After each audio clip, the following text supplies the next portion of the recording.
नमः जनभाषायै संस्कृताय मित्रों, श्री गुरुवे नमः। वंदे वेदमातरं। संस्कृत वाय तेजेंद्र सरल संस्कृतम यूट्यूब चैनल में आप सभी का स्वागत है।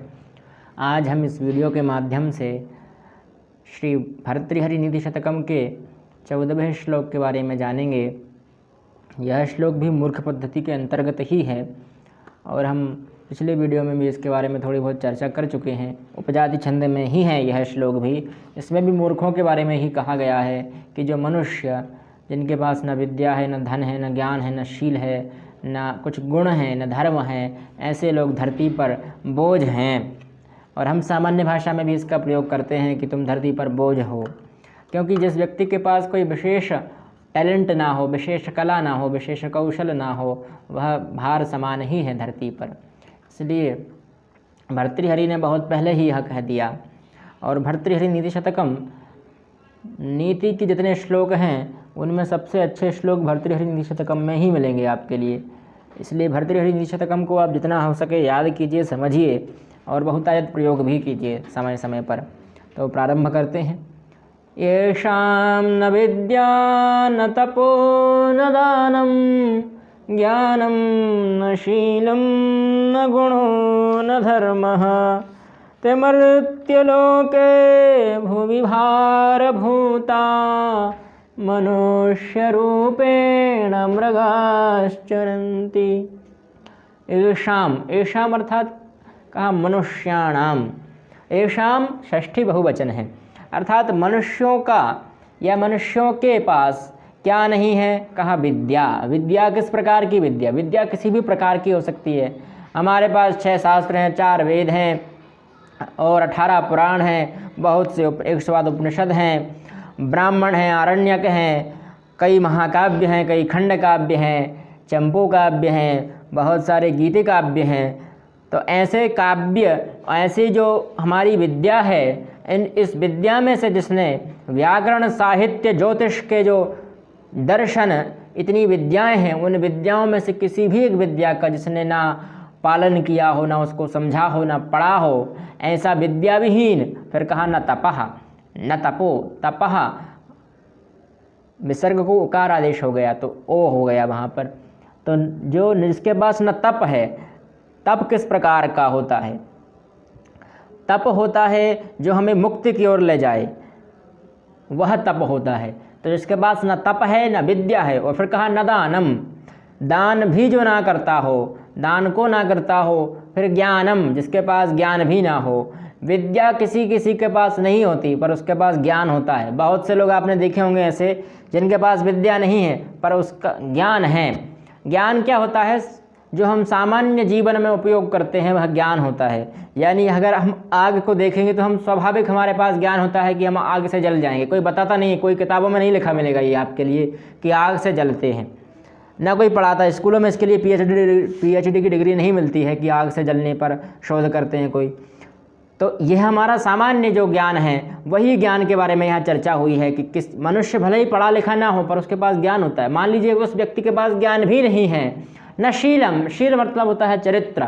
यदि आपके पास उत्तम चरित्र नहीं है, शीलम परम भूषणम, यह भी नीति शतक का ही वाक्य है, आगे हम पढ़ेंगे। तो शील ही परम भूषण है, अर्थात जो मनुष्यों का सर्वोत्तम भूषण है, सर्वोत्तम जो हमारा शरीर की सुंदरता बढ़ाने वाला गुण है, वह गुणशीलता ही है, चरित्र ही है। उत्तम चरित्र हमेशा होना चाहिए, आपके चरित्र पर दाग नहीं लगाना होना चाहिए। फिर कहा न गुणों, गुण भी जिसके पास ना हो। गुण किस प्रकार के? सद्गुण, दुर्गुण भी होते हैं। यहाँ दुर्गुणों के बारे में नहीं कहा गया, सद्गुण कहा।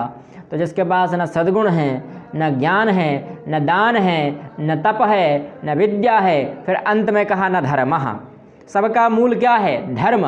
धर्म ही गुण को सिखाता है, धर्म ही हमें बताता है कि क्या करना है, धर्म ही बताता है कि चरित्र कैसा रखना है, धर्म ही हमें ज्ञान देता है, धर्म ही तप का मार्ग बताता है, धर्म ही कहता है दान करना चाहिए, धर्म ही हमें विद्या सिखाता है। तो धर्म सबसे मूल है। अब जिसके पास मान लीजिए विद्या का ज्ञान भी ना हो, तप का ज्ञान भी ना हो, दान ना करता हो, ज्ञान ना हो, शीलता ना हो और गुण भी ना हो, चलेगा, पर उसके पास धर्म का ज्ञान होना चाहिए। और जिस व्यक्ति के पास धर्म का ज्ञान नहीं है वह तो सच में भार है, धरती पर वह सच में भार है। इसीलिए कहा अंत में धर्मः का प्रयोग किया गया भर्तृहरि जी ने। और मैंने अभी कहा था कि भर्तृहरि की निधि शतक के जो श्लोक हैं वह सर्वोत्तम श्लोक हैं।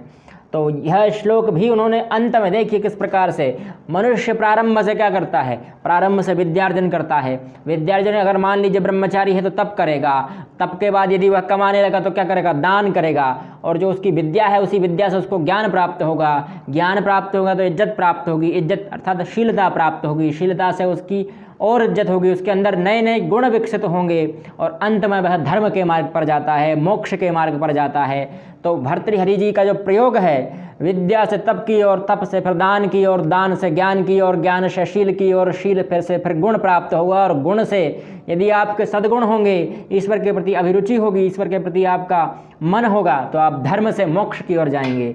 और यदि आपको धर्म का ज्ञान नहीं, मान लीजिए विद्या का ज्ञान नहीं है, दान नहीं करते आप, तप नहीं है आपके पास, ज्ञान भी नहीं है, शीलता नहीं है, गुण भी नहीं है, सब चलेगा, धर्म का ज्ञान आवश्यक है।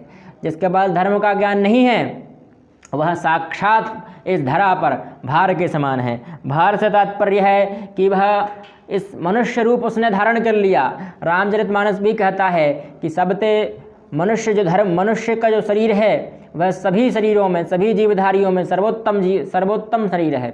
आप इसी शरीर में भगवान का भजन कर सकते हैं। यदि आप इसी शरीर में भगवान का भजन नहीं कर पा रहे हैं तो फिर यह बहुत गलत बात है।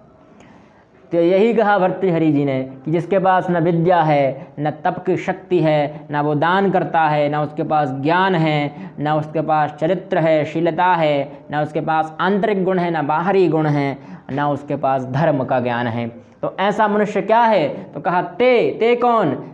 ते वे सर्वे मनुष्य, वे सर्वे मनुष्याः, ते सर्वे मनुष्याः, वे सभी मनुष्य। कौन कौन से मनुष्य? जिनके पास न विद्या का ज्ञान, न तप है, न दान है, न ज्ञान है, न शील है, न गुण है, न धर्म है, वे सभी मनुष्य मर्त्यलोके, मर्त्य अर्थात इस मृत्युलोक पर, इस धरा पर, इस भूलोक पर, मृत्युलोक में, मृत्युलोक पर, भूमि अर्थात इस मृत्युलोक की भूमि पर, इस पृथिव्या पर, धरती पर क्या है? भार भूता, भार के समान हैं, बोझ, भारत स्वरूपाः, जो अपना निरर्थक जीवन कर रहे हैं। अब जिस व्यक्ति के पास न विद्या का ज्ञान है, न इन सभी कोई जो ज्ञान यहाँ बताए गए हैं, जो विशेषण, उन विशेषणों में कोई भी विशेषण नहीं है, वह मनुष्य क्या है? तो वह मनुष्य का निरर्थक जीवन है, वह पशु के समान है, वह भार के समान है इस धरती पर। और आगे उन्होंने वही कहा, मनुष्य रूपेण मृगाश्चरन्ति, मनुष्य रूप से वह मृगों के रूप में है। मृगाश्चरन्ति, चरति, चरत धातु घूमने अर्थ में है, चरने अर्थ में नहीं है।